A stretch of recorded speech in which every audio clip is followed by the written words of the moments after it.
meeting to order. Roll call. Sure. Commissioner Allen. Here. Commissioner Cochi absent. Commissioner Grace. Here. Commissioner Lozey. Here. And Commissioner Salona. Here. Next item on the agenda is minutes of the previous meeting. Have people had a chance to review it? Have any comments? Want to make a motion? Motion to accept? I'll second it. All in favor? Aye. Aye. Project updates.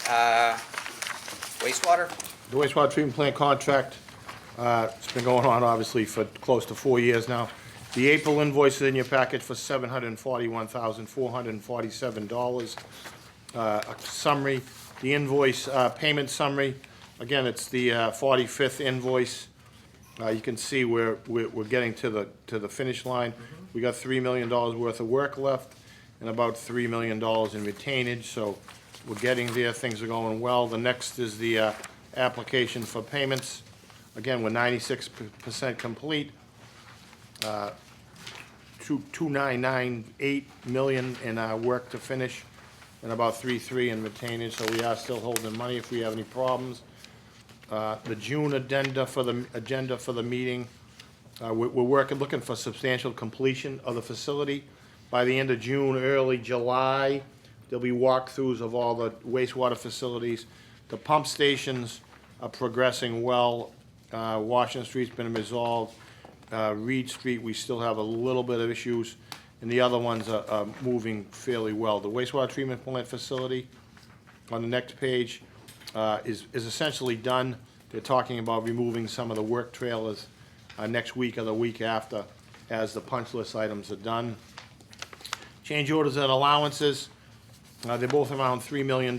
We have them outlined on the next page, but it looks like we're gonna have an overrun of the contract, but it'll be less than 1% of the $74 million ICI project, which is great.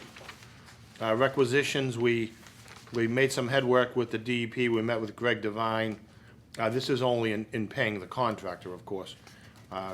But we're working on that, and again, it doesn't affect the commission, it just affects the general contractor. But he understands we're moving forward. Again, the change order and allowances are there. And then for the remainder of the month, we have Nickerson's general contractor schedule. But it looks like end of June, early July, he should be substantially complete. And he'll be looking for some relief in his retainage that we're holding. But all in all, it's good. Good. Awesome. Anyone have any questions? Cool. All right, next up, water treatment plant. Rick? Yes, Mr. Chairman. The Water and Sewer Commission is in compliance with all state and federal drinking water regulations. The water supply capacity as of yesterday was at 86%. The average for this time of year is 83%. And all 10 of the contract employees filled at the water treatment plant. Thank you. So we're no longer in any sort of drought? No. Sorry. No, that's been really, that's actually a week after the last meeting. Was it, So it's not officially, It's water all you can right now. oh, Dan, you'll get an email from me then. What? Yeah, I know. Yes, you will. Hey, Rick, is this your last meeting, or do you have one more meeting? Yes. This is your last meeting? Yes. Okay. What's your, what's the date that you're retiring? July 11th. July 11th. Oh, congratulations. Thank you. Congratulations. Congrats. Yeah, Same amazing again. work. Yep. All right, so we have one more, I'm sorry, go ahead. Keep No, going. yeah, that's fine. So we have one more item under that water treatment plant. We discussed it numerous times. It's relative to the Ipswich River, and the Bostic Paper Company is on in North Reading on the dam. So they're removing their dam from the Ipswich River. And I have a package here of the bids we got. So when they remove the dam, it's gonna drop the water level in the Ipswich River. I believe we talked to you in executive session several times and kept you up to speed a little bit, but such that 2/3 of the time we take water from the Ipswich River, currently there won't be enough water in the river unless we do modifications to the pump station. So we put the document out to bid, and there's 5 copies here if you're interested. But the problem with this, why it wasn't on the agenda, is because it requires a filed sub-bid, because there's an electrical component, and one of the contractors and Venetian Son, who was $2 million higher than the Weston and Sampson, who were gonna recommend it or we awarded to, they threatened us with protests. They had 6 pages of documents to April Losey, the procurement agent, relative to, putting pressure on us to go with the $3.3 million contractor who had to file sub-bid. But again, it was gonna be $2 million more than Weston and Sampson.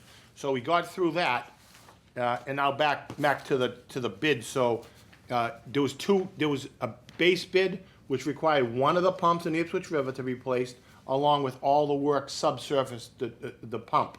And then that was $941,000 from Weston and Sampson. The second with alternatives was both pumps, which this was a money issue, we were concerned. We did get $200,000 in a grant from Bostic and $200,000 in a grant from the DEP watershed group.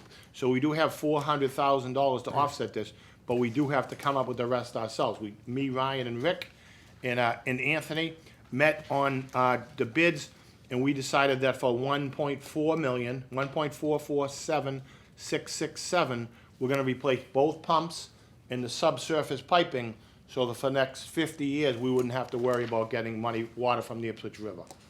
So, again, we were fighting through a threat of a protest, and that's why we got through it like sort of the end of the week. We were gonna hold off into July, but, we thought we should resolve it tonight. So I didn't place an agenda because we didn't have the information. So I'm looking for a motion to award a contract to Weston and Sampson for $1.447667 million, and that'll replace both pumps at the Ipswich River and all the subsurface piping and electrical to allow us to provide the residents of Lynn with water from the Ipswich River for the next 50 years. So, sorry, why were they protesting? That's. There's an electrical sub-bid, because it's a filed sub-bid, so there's an electrical component. So Weston and Sampson said, we're gonna handle all the electrical stuff ourselves. So for that section, I don't believe they signed maybe one of the exact locations they're supposed to sign to say, I'm doing my own filed sub-bid.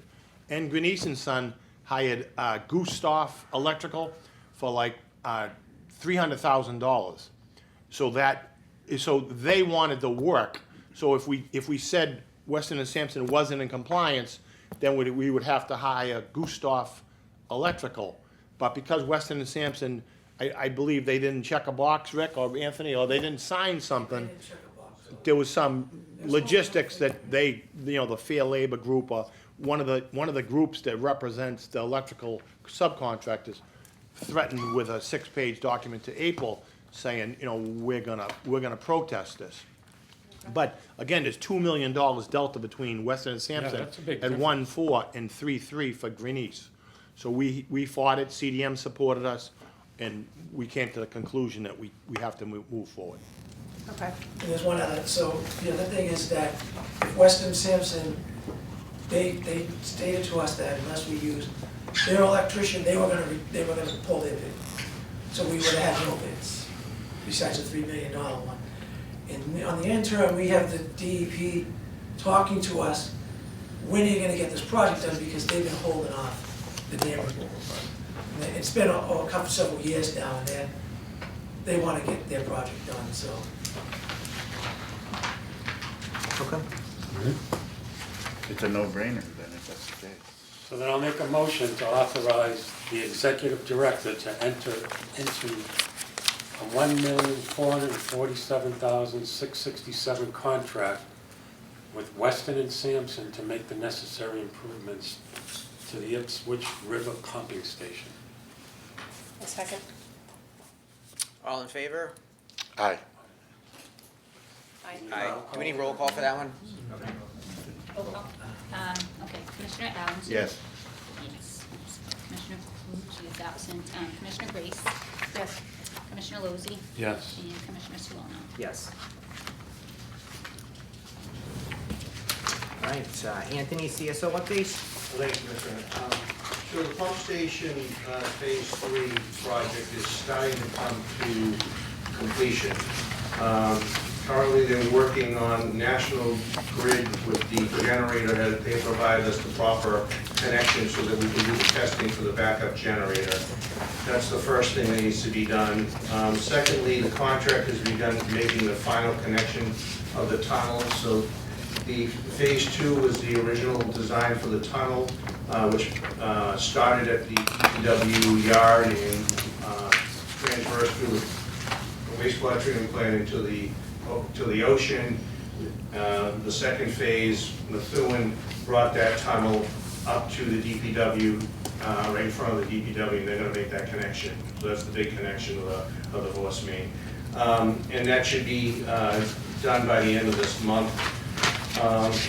They'll finally backfill that, and the DPW will finally be happy that their area in front of their building is not disturbed. It's been disturbed for quite some time now. Also, the work for the rest of the pump station is coming along. They're looking to, once this work is completed and connected, they're going to start a 30-day trial period where Methuen then runs the station for 30 days. The first connection they'll be making is the commercial street pipe, so they'll take that out of where it's in the sewer line right now, they'll bring it to the pump station, and they'll begin a 30-day process of monitoring the pump station. It will be run on automatic setting where it turns on and off with storms. So that is part of this, that their contract was they owned it for the first 30 days to make sure that everything works correctly. So that's ongoing. We're hoping to get this done by the beginning of July and hopefully up and running soon after. Well, phase 4 and 5, that's the piping work. The 72-inch pipe on Bennett Street is completed. That contractor has now moved to start doing the side street connections into the Bennett Street line, so that those connections can be brought to the pump station. And so that they'll start moving down Bennett Street and doing those connections. The work in the GE property has not begun yet. That's the next phase. That's the 60-inch pipe that's going to go through GE. Once that's completed, they'll tie that into the 72 and bring the flow from that end. Also, there is a section when they look through the Bennett Street sewer line. We saw part of the sewer is the old brick sewer has a lateral crack in it. It seems like it goes quite a distance on the side of it. So we looked at that and we made a decision under some contingency money we have in the project to do another section of liner.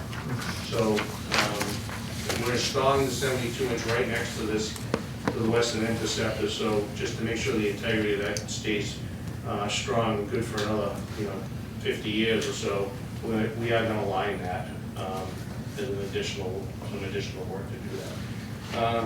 And that we're moving along, and it looks like that both projects are sort of coming together where about August of the summer we should be able to connect these and get this pump station running. That's the update. Awesome. Sorry, Anthony, just refresh my memory, where is the Western Interceptor, like, geographically? So the Western Interceptor starts at the plant, Okay. crosses the Linway, up Commercial Street, takes a left on Bennett Street, goes into the General Electric property, and then heads up Light Street. Okay. So it transverses through GE property. I think at one time that was obviously Lynn property, but they kind of given that section of the land to the GE, so it does cut through. Awesome. So, there are two legs to the system, right? There's the Eastern Interceptor and the Western Interceptor, so it's one of the two legs of the sewer system in Yeah. the plant. Pretty critical part. Very critical, yeah. And it's, so when we complete this liner, the whole section has either been inspected, looked at, or improved and fixed, so that that major sewer line will be in good shape for years to come. Thank you. Thanks. Any questions? Any other questions? Nope. Thank you. Kings Beach update. So you have the monthly report, the May report in your package. Eric's here from Apex, and Neil can certainly update you on the UV system if you want, but nothing really has transpired significantly lately. But Eric, you want to add some, whatever you have? Yep, so last week we were out, we did 3 days of heat screening in the 16 subcatchments. So going back to kind of some of the original areas we started with 2 years ago to kind of get the kind of general fate of the system, see what things are going on. So we ended up 24 separate locations. 3 of them were dry and could not be sampled, but we did collect samples from 21 different inflows. So we're gonna get kind of like a pretty good cross-section of the entire watershed again. We just started getting data in today. We did include a full suite of the pharmaceutical and personal care products. We met with DEP and EPA about 2+ weeks ago, primarily just so we could kind of have a meeting just about what we're planning to doing for screening. So much of their efforts to date have been really on the UV side of things. So we did kind of go over our game plan. What's going to come next is we'll analyze all the data and figure out where we need to go out and do very detailed screening within smaller sub-areas to try and find additional illicits. We did include the DNA screening that we've been doing. Still not seeing much in the way from the wildlife side of that, so I don't know if that will continue, but really EPA particularly was stressing the need to kind of, almost like they're making a move to encouraging the PPCP data over even traditional IBD, because it is kind of proving to be more conclusive as to when illicit discharges are present. So we did increase the number of samples we were doing for that. In the lab, the issues we were having with the labs before have somewhat been mitigated. They're getting better return time. So we have gone back to using that as an indicator. So there'll be more field screening. We did complete 1 extra day of night work on the CCTV side. We're going to try and do at least 1 more to try and get the kind of the remaining high traffic areas. And then we'll have probably a little bit of cleanup just on odds and ends scattered throughout the watershed so that we're done, 2 to 3 days of TV work should get the rest of the drains that we can gain access to. But we figured this round was good to go back to the beginning now that we've cleaned and inspected, roughly 18 miles of the drainage network. So I know when you sample, I know it's a snapshot in time, but just looking at the numbers kind of across the board and the trends, do the numbers look the same? Do they look better? So I haven't had time we literally just started getting the data in today. We have not gotten any of the pharmaceutical data. That usually takes about 2 weeks to spin. So we probably won't see that data until next week. And then we'll look at it all together to kind of see how does it compare to the history at those locations. But also then that's going to be look at it in concert with the CCTV inspections and the dye testing that's been done in the area to figure out where are areas we can start kind of culling off the list of like, all right, it seems like things are kind of settled and improved from what they were at base case, and then areas where there's still issues, that's where the attention will be, like more of these field screening, just looking at one, couple block area. To try and get all those locations sampled in the same morning, so you're kind of not getting the time lapse of like, I was there last week, and then you go to somewhere else. So it's going to be more localized, maybe smaller field events, just to kind of capture a smaller area in a shorter time. Ideally, trying to catch the morning when the system might be more active. Okay, thank you. Neil, do you want to talk a little bit about the UV, kind of what the status is? Sure. Please. They started it up on Monday, June 2nd. It ran for 1 day and it did very well. The results that I saw, it did reduce the bacteria to well below the threshold, so that was the good thing. The bad thing was on Tuesday morning when they got there, the pumps were fouled with seaweed. We can't send water to the UV without the pumps. The pump contractor that we hired is reluctant to run their pumps until the seaweed issue is solved. We did some work on that last week, came up with an idea for stilling pipes, basically make a pond, a better screen for the pumps. The pump contractors did not like that. They said, we don't want to start our pumps until you do something better. So this week, we put our heads together out there on the site and came up with a plan to do some screening on the outfall wall itself. In other words, steel screening, half-inch holes, hopefully to let the water through and keep the seaweed out. Swampscott took on the maintenance of that. I told them that the Lynn Water and Sewer Commission would help as we could, when we could as the work demanded, and that's going to involve cleaning the screens of seaweed if necessary. Some days there's all kinds of seaweed and other days there's none. I just got an email before this meeting. They are planning to put the screens on the outfall walls itself on Thursday. And then hoping to start again on Thursday. The one problem with that is it's a Juneteenth holiday. So this email that I just got came from a private contractor who probably is not celebrating Juneteenth. And so we'll see if they can kick it back to Friday or if they can come a day earlier. The coordination of getting everybody back out there, which is the pump people and the UV people, that has not taken place. The latest update was what I just gave you. They're planning on putting on screens on Thursday. Do you think that will solve the issue, or do you think there could be problems with the screen? It remains to be seen, Vinny. We don't really know. Like I said, some days there's a lot of seaweed, and other days there's hardly any. So this was like real seaweed, we're not talking about like the algae that's out there? No, it's not the algae, it's the seaweed. Yeah. Do we foresee that algae could be a problem? Because I know it can get kind of fine. It kind of is all mixed in together, you know what I mean? I don't know if you live down that way, don't you? Yeah. So you know what it looks like. Yeah. You know what it smells like. Yes. The good news is the numbers, the bacteria numbers with no treatment have been really good so far. The beach has been open 74% of the time since they started sampling, 17 of 23 days, so that's good. That's good. But we can't rest our hat on that. And most of those closures were geometric mean days. They weren't. That's correct. The numbers today were like 2 10s and a 5 at the 3 locations, and yesterday were 3 5s. Remember the number is. So that's great, but they have a geometric mean. If you have a wet weather event, they include geometric means, they include wet weather events in the geometric mean now, which is the sum of 5 consecutive days at the 3 locations. So it's 15 numbers, and it's the product of that to the 1/15th power, and that closes the beach. So if you have like a Monday of 1,000 reading, that should really just close the beach on Tuesday. But because we do a geometric mean of 5 consecutive days, that's gonna close the beach Monday, Tuesday, Wednesday, Thursday, Friday.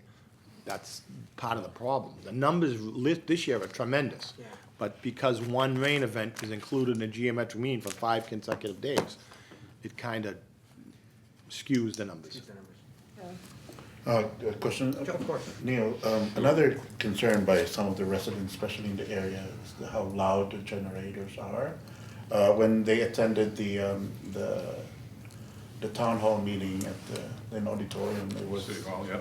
yeah, it was, you were saying something like, you can't hear it at all, or a certain decibel, I'm not really There's familiar. one generator out there, and it's protected with sound down barriers, screens, and it's no louder than a car. But they swear, according to them, and in fact, Representative Armina and I decided to go there and listen to ourselves. And it wasn't running, right? It wasn't running, so. But the neighbors, it was quiet, yeah. But there were 10 cars. Now, I can tell you that the generator is not that loud, the pumps are louder than the generator, and the pumps are electric pumps. That's probably what they hear. That's probably what it is.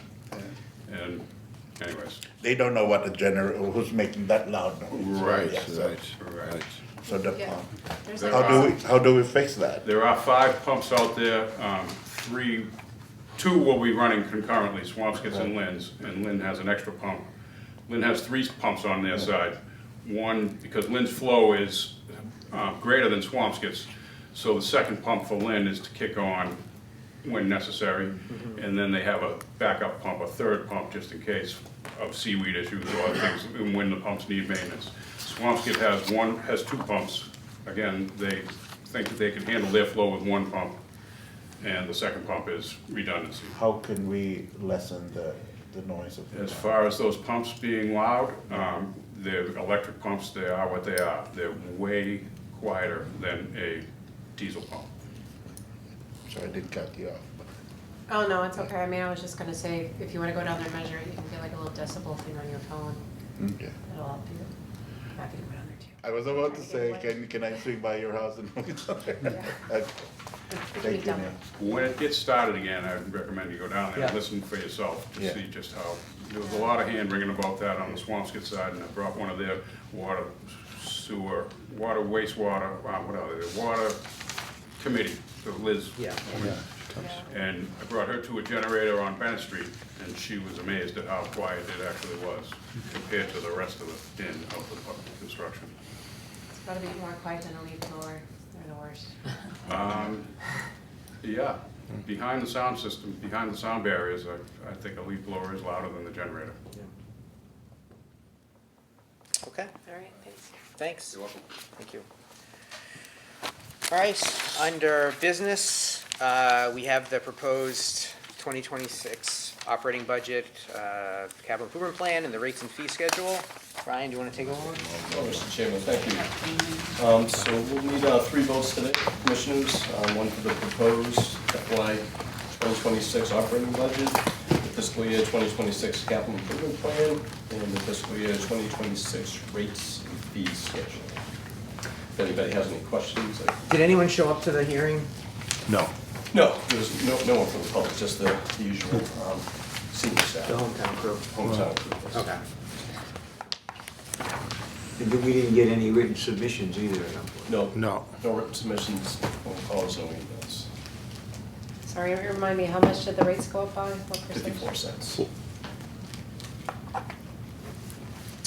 All right, someone want to have any comments or want to make a motion to approve? I'll make a motion to. Are we doing it individually or all together? Yeah, three separate, please. I motion to approve the fiscal year 2026 operating budget. Second. Second, I think this is probably roll call. Yeah. Yep. Okay, Commissioner Allen, Sue? Yes. Commissioner Calucci is not here. Commissioner Grace? Yes. Commissioner Lozey? Yes. And Commissioner Salona? Yes. Does anyone have any idea about want to make a motion on the CIP?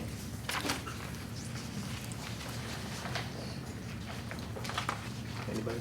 Make a motion? I don't think I can, but someone might want to say they can approve the CIP if that's what they wanted to say. I make a motion to approve the CIP. Second. All right, Okay. Commissioner Allen? Yes. Commissioner Calucci is absent. Commissioner Grace? Yes. Commissioner Lozey? Yes. And Commissioner Salona? yes. And does someone want to make a motion about the rates and fee schedule? Maybe? Somebody does? Maybe they don't? All right, I make a motion to approve the rates and fees schedule. Thank you. Do I hear a second? Second. All right, roll call? Commissioner Allen, Sue? Present. Commissioner Calucci is absent. Commissioner Grace? Yes. Commissioner Lozey?